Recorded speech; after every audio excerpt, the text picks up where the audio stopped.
फिर से सुन लीजिएगा, क्योंकि लिखते समय थोड़ा सा कंसंट्रेशन क्या होता है, भंग हो जाता है। एक बार रिकॉल कर रहे हैं, बहुत ध्यान से देखिएगा।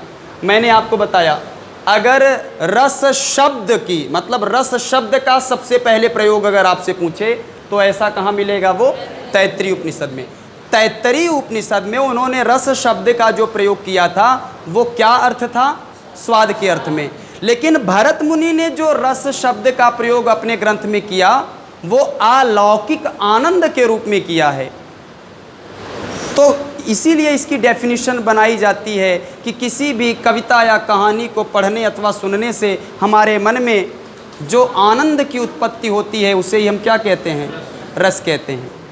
तो रस पर सर्वप्रथम चर्चा किसने किया, आचार्य भरत मुनि ने। भरत मुनि ने एक ग्रंथ लिखा जिसका नाम क्या था, नाट्यशास्त्र। नाट्यशास्त्र को हम क्या कहते हैं, पांचवा वेद कहते हैं। नाट्य शास्त्र में एक रस सूत्र दिया गया है, विभावानुभाव व्यभिचारी संयोगाद रस निष्पत्ति। इसमें रस के किस अंग का वर्णन नहीं किया गया है, तो अस्थाई भाव। लूसेंट की किताब उठाएंगे, क्वेश्चन यही पूछा है, लेकिन उत्तर में उन्होंने शांत रस दे दिया है।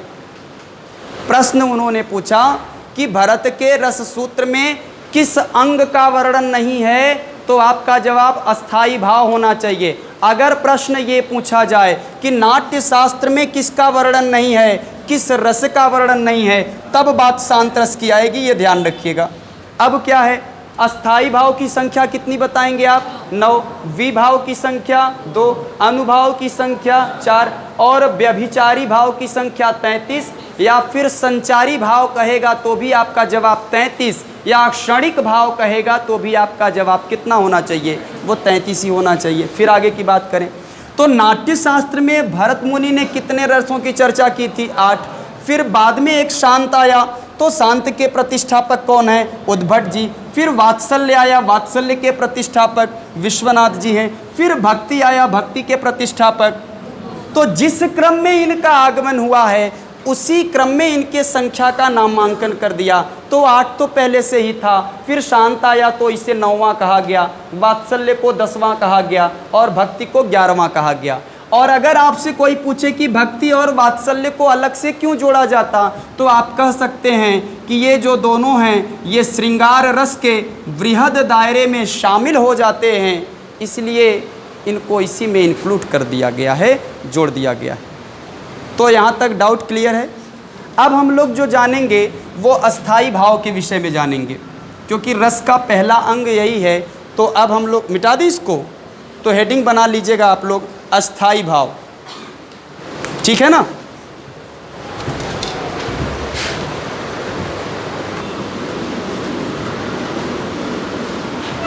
एक तरफ मैंने लिख दिया आपको अस्थाई भाव,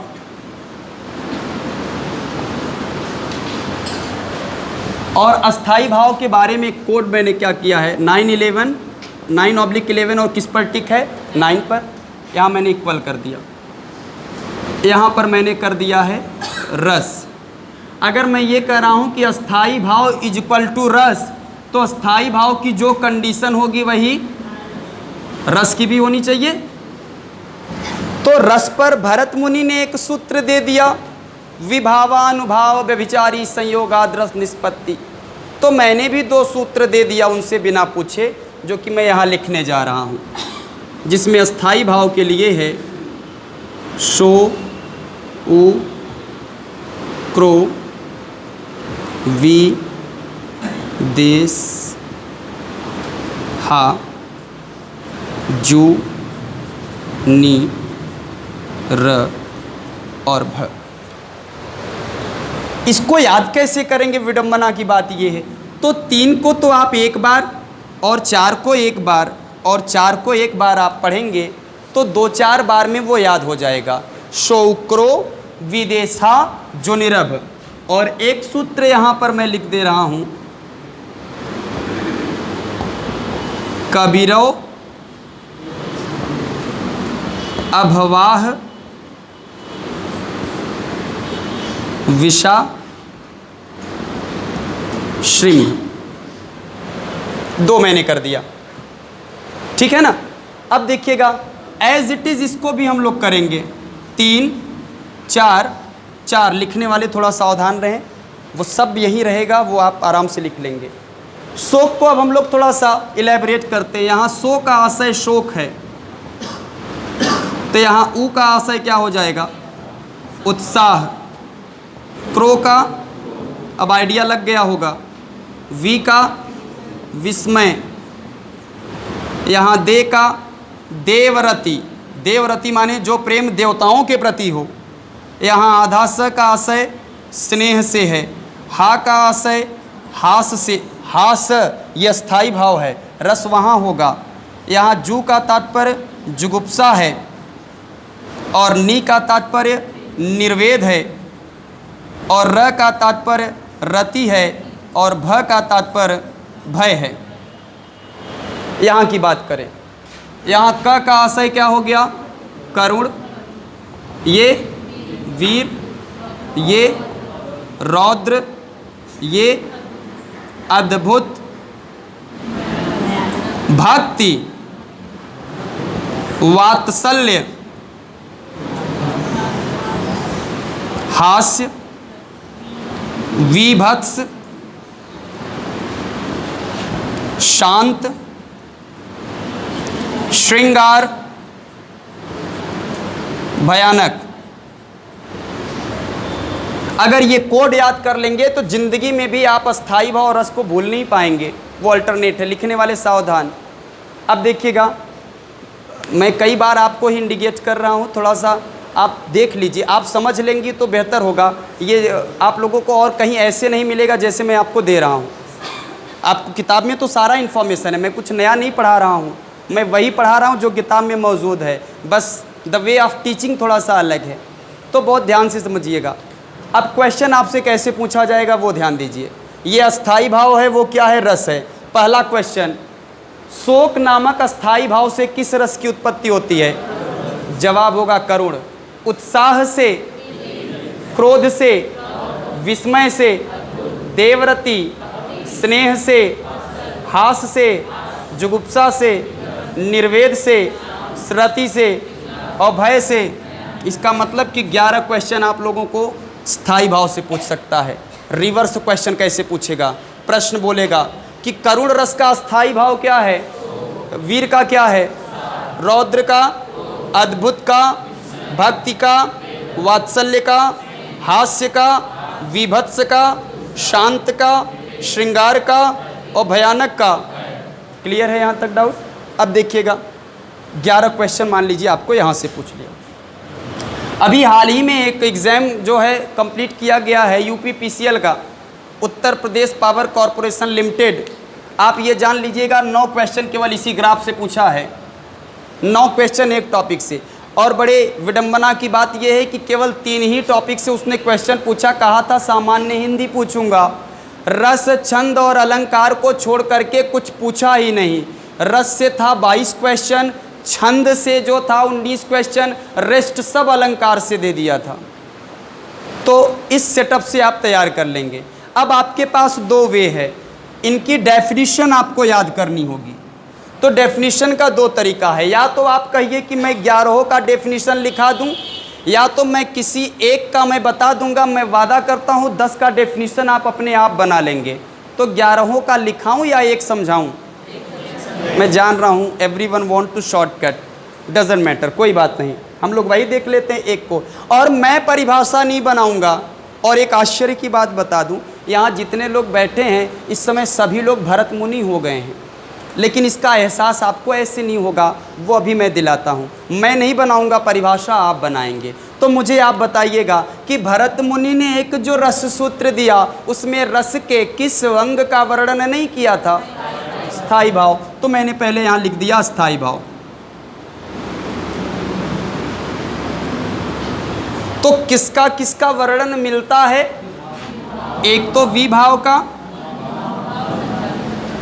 और अनुभाव का और व्यभिचारी भाव का। व्यभिचारी भाव का एक और नाम याद है ना? ये सब इनकी संख्या 33 ये है। अब मुझे बताइए किस रस की उत्पत्ति करा दी जाए? करुण की। काहे इतना दुखी हो, घर से डांट मिली है क्या? करुण की ही देख लेते हैं। अगर करुण रस की उत्पत्ति करनी है तो स्वाभाविक सी बात है हमें उसके स्थायी भाव के बारे में पता होना चाहिए। तो करुण रस का स्थायी भाव क्या हो जाता है? शोक हो जाता है। इसी के नीचे मैं लिख रहा हूं शोक। अभी तक आपने बताया, अब दो टर्म्स मैं इस्तेमाल करने जा रहा हूं। इसके पहले मैं एक शब्द इस्तेमाल करूंगा जब, और इसके बाद में एक इस्तेमाल करूंगा नामक। ठीक है, आइए सर्कुलेट करते हैं और आप महसूस करेंगे कि 11 का डेफिनेशन आपने तैयार कर लिया है। अब करुण रस की बात करें तो कह सकते हैं जब शोक नामक अस्थाई भाव, विभाव, अनुभाव और व्यभिचारी भाव से मिलता है तब करुण रस अवतरित होता है।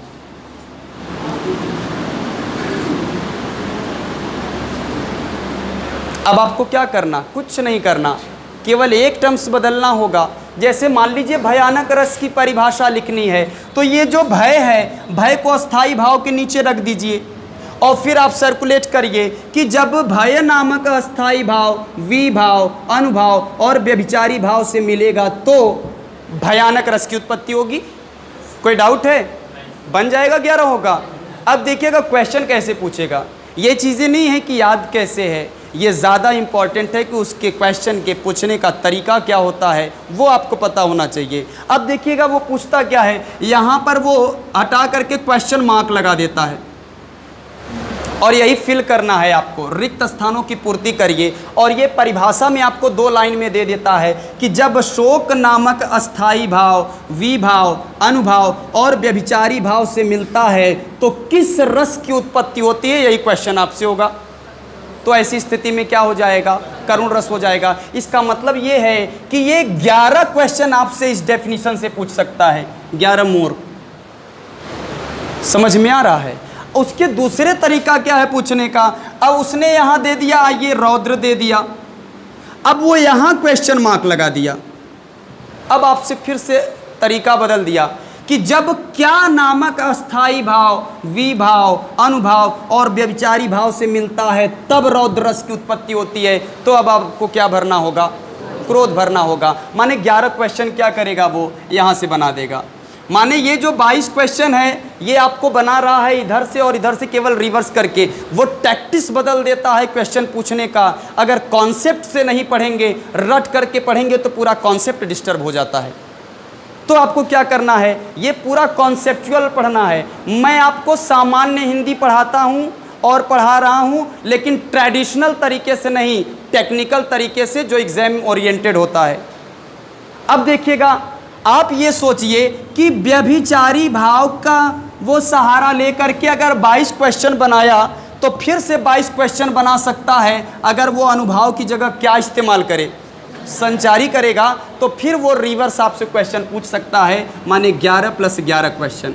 और अगर संचारी के जगह उसने क्षणिक पूछ लिया फिर आपसे 22 क्वेश्चन पूछा जा सकता है इसी पैटर्न पर कि क्या, कि जब क्या नामक अस्थाई भाव, विभाव, अनुभाव और क्षणिक भाव से मिलेगा तो रौद्र रस की उत्पत्ति होगी। अब देखिएगा, रही बात अगर हम लोग श्रृंगार की बात करें, श्रृंगार, तो श्रृंगार को रसराज कहा जाता और रसराज कहने वाले जो महान आचार्य थे उनका नाम था आचार्य मतीराम। आचार्य मतीराम ने श्रृंगार शतक लिखा है, केवल श्रृंगार रस पर लिखा और उन्होंने सिर्फ यही बात सिद्ध करना चाहा कि रसों का राजा क्या है? श्रृंगार है। और क्यों रसों का राजा श्रृंगार है, इसके पीछे एक पूरी कहानी है और कहानी बताएंगे तो ड्यूरेशन आपका कम हो जाएगा और आपका नुकसान हो जाएगा। किसी दिन खाली रहेंगे, हम भी खाली और आप भी खाली, तो इस पर हम लोग डिस्कशन कर लेंगे। तो आपसे पूछा जा सकता है कि श्रृंगार को रसराज किसने कहा, तो जवाब में मतीराम होना चाहिए और काम यहीं पर समाप्त नहीं हो जाता। अब देखिए, इन्हीं का देखी देखा कुछ विद्वानों ने बताया, इसे अन्य नाम दे दिया। कुछ लोग इसको रसपति भी कहते हैं, रस श्रेष्ठ भी कहते हैं और प्रधान रस भी कहते हैं और रसों का राजा कहते हैं। किसी भी तरीके से पूछा जा सकता है। अब क्वेश्चन देखिएगा कैसे बनेगा, लिखिएगा नहीं, अभी बार बार मना कर रहा हूँ। श्रृंगार रस को क्या कहा जाता?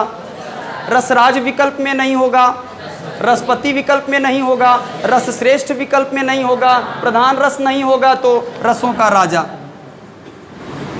रिवर्स आपसे पूछा जा सकता है, आपसे कहा जा सकता है कि रसों को राजा किसे कहा जाता? प्रधान रस किसे कहा जाता? रस श्रेष्ठ किसे कहा जाता? रसपति किसे कहा जाता? या रसराज किसे कहा जाता? तो श्रृंगार रस। फिर अगला प्रश्न बनेगा कि श्रृंगार रस को रसराज किसने कहा? मतिराम। मतिराम ने श्रृंगार को क्या कहा है? या मतिराम ने रसराज किस रस को कहा है? तो इसका मतलब ये है कि 10, 3, 13 क्वेश्चन आपको ऐसे पूछ लेगा। अगला देखते हैं, ये जो शांत रस है इसको रसों का दास कहा जाता है। स्लेव्स ऑफ द सेंटिमेंट, रसों का गुलाम। प्रश्न ये उठना चाहिए क्यों रसों का दास कहा जाता है? ये जो हमारे पास 8 रस मौजूद हैं ना, इनमें आंशिक रूप से ये सब में विद्यमान रहता है। श्रृंगार हम लोग क्यों करते हैं? क्योंकि हमको शांति मिलती है। हम हंसते क्यों हैं? क्योंकि शांति मिलती है। हम दुखी क्यों होते हैं? क्योंकि शांति मिलती, उससे संतुष्टि मिलती है। तो आंशिक रूप में ये हर जगह विद्यमान रहता है। फिर वहीं देखिएगा, वात्सल्य के प्रतिष्ठापक कौन थे? विश्वनाथ जी।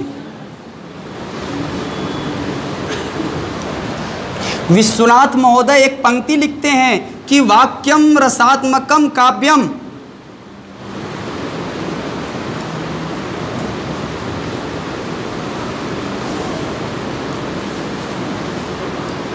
और अगर आप लोग पढ़ते हैं तो भली भांति ये पंक्ति से आप रूबरू होंगे। आपसे पूछा जा सकता है कि वाक्यम रसात्मकम काव्यम किसकी पंक्ति है?